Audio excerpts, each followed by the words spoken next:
Hello, my friends, and welcome back to the studio. Spring is finally upon us once again, and I intend to capitalize on the magic of the world coming alive once more. Here in Tennessee, the spring violets are in bloom, and that's when my thoughts start turning to color. For the last few years, I've been picking violets and making violet simple syrup, so I thought, why not try and make some paint out of this beautiful color? Today's endeavor is making lake pigments from flowers and vegetables, and then taking those pigments and making my own watercolor paints. I'll take you along with me, step by step, through the whole process, including mistakes I made. We'll go all the way from a mild-mannered plant to hopefully a beautiful watercolor. I'm excited to try this and share it with you.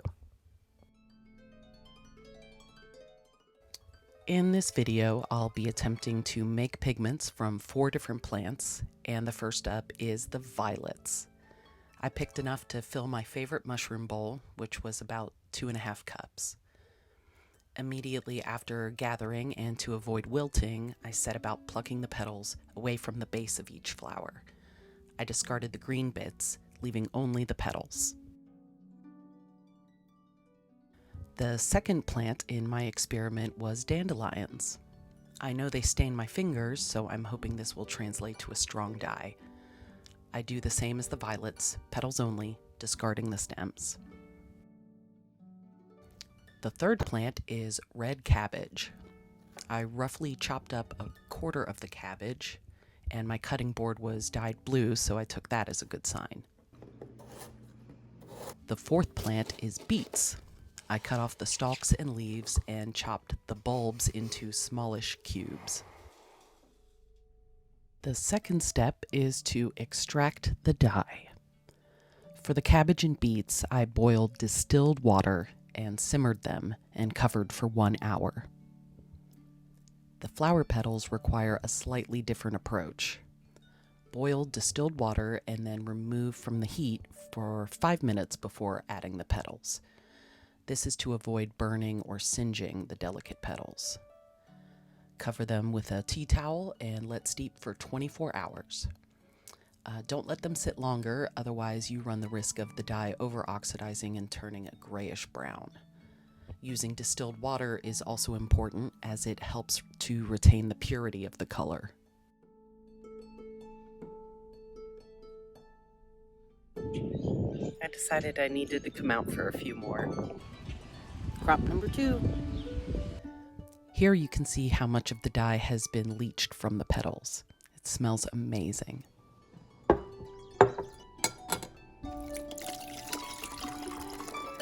After sitting for the designated time, strain out all the plant matter.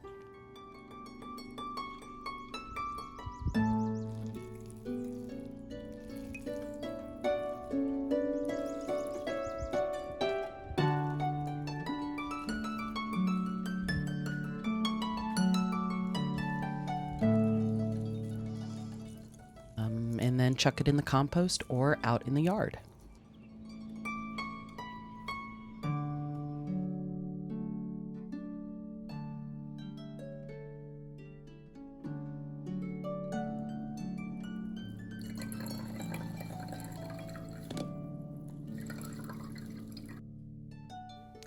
Here are the jarred dyes, nice and dark. And thanks to the cabbage, my house smelled like a sweaty foot for 3 days.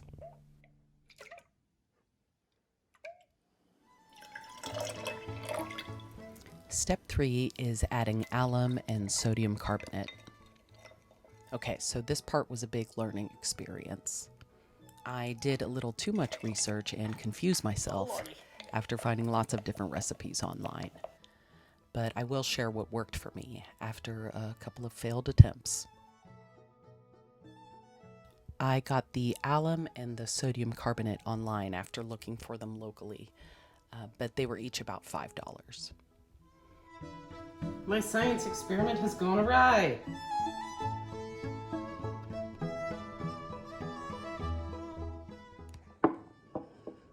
Look at these two colors side by side. This is insane. Okay, so start with the hot dye. Not boiling, but hot. The floral dye will need to get heated back up, but you can work with the vegetable dye directly after straining, and that's what worked best for me. I measured out 200 milliliters of dye and put it in a large jar with lots of extra room for when things get fizzy. Put something underneath to catch any overflow. Then I added 3/4 teaspoon of alum. You can dissolve the alum first in hot water if you want, but I find that it dissolved fine in the hot dye. Stir it in. Next is when the fun, foamy, bubbly, sciencey stuff happens. I added about half the amount of sodium carbonate, about 3/8 teaspoon. And again, you can dissolve it first before adding it to the dye jar. When it foams up, you know you've achieved a successful reaction. Sometimes this step will change the pH of the dye and therefore the color. I was pretty surprised that my dark purple violet dye turned into this really lovely wasabi green.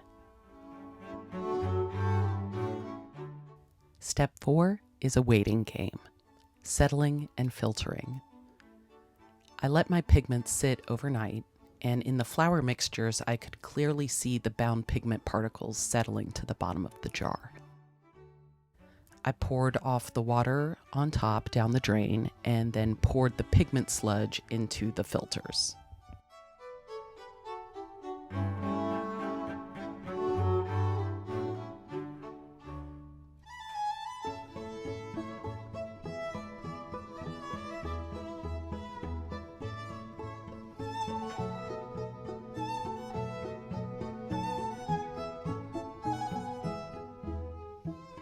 After it drained a little, I poured some distilled water over it to rinse away any unbonded dye.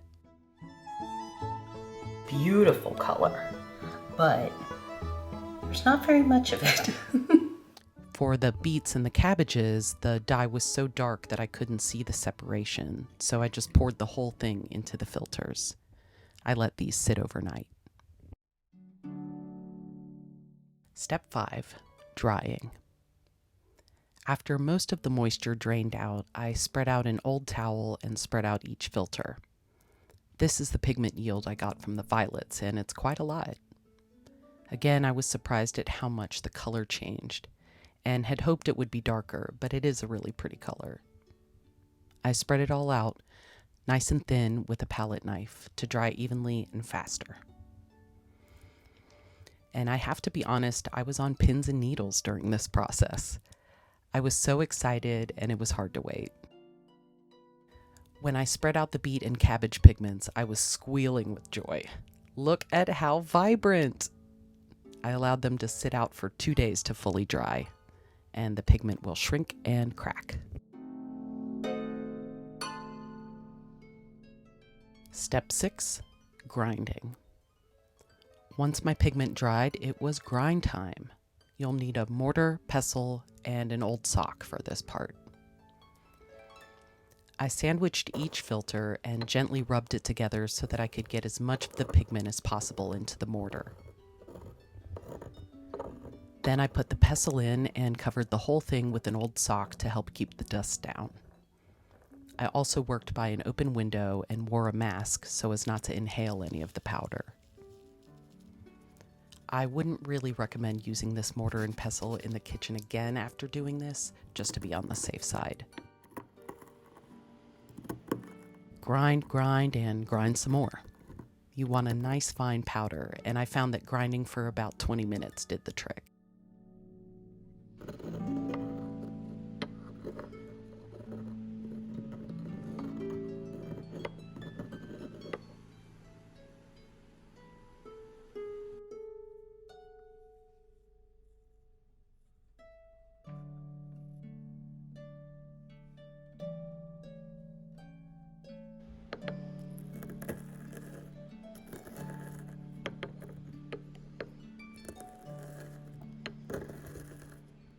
I stored my completed pigments in these little containers until I was ready to turn them into paint.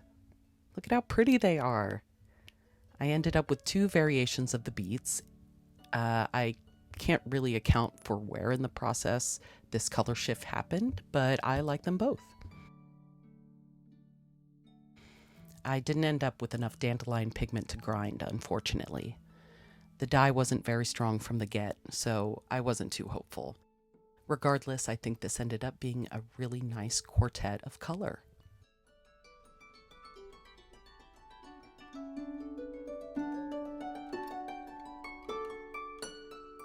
Step 7.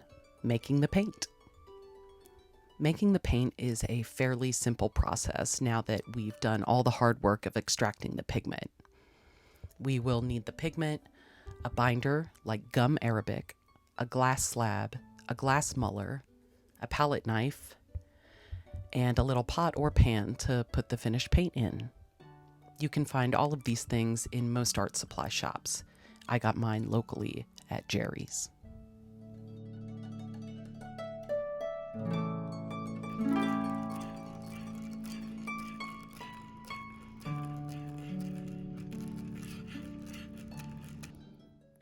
Tap out a little pigment onto the glass slab and add in a couple drops of gum arabic. You want about a 1-to-1 ratio, but add in the gum arabic little by little until you get the viscosity to your liking.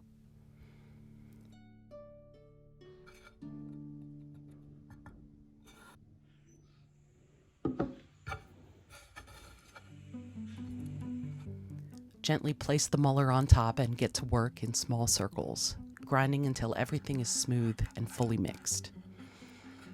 It was here that I wished I had spent just a little more time grinding the pigment in the mortar. I mulled for a long time and still couldn't get the paint as smooth as I would have liked. It takes a bit of elbow grease for sure.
It was pretty satisfying to scrape it up and put it in the pan, I gotta say.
There we go. Totally handmade watercolor paints from flowers in my yard and veggies from the grocery.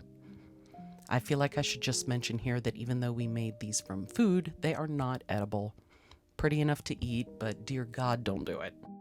Now I'm going to swatch the paints in my sketchbook, where I've been taking a few notes. Each of my paints turned out grittier than I would have liked. I think I need to double my grinding efforts next time.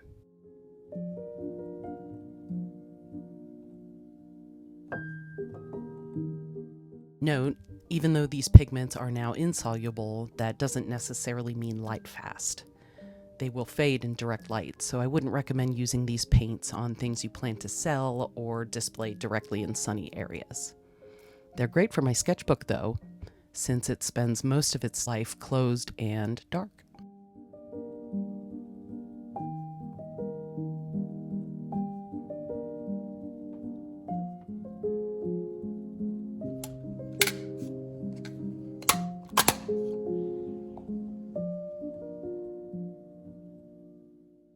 And finally, for a bonus, here's the recipe for my violet syrup. I love to mix this into lemonade, but it's really good in cocktails too. You can download this recipe card for free on my website, as well as the full instructions for making lake pigments. I've included a link in the description box below. Just make sure you don't pour your pigment into your lemonade by mistake.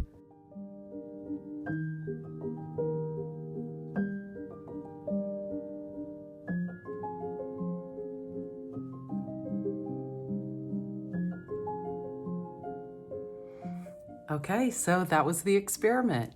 It was really fun. It got me outside, and now I have this cool set of handmade paints that I can use. It feels so good to learn something new, and every time I do, it's like the magic of the world is renewed. If you're still with me, thank you so much for watching. Please like and subscribe if you'd like to see more videos about art. I'm hoping to build a little library of tutorials and resources, so please let me know what you'd like to see from me in the future. Maybe next time I can try earth pigments. Thanks again, and I'll see you all in the next one. Bye.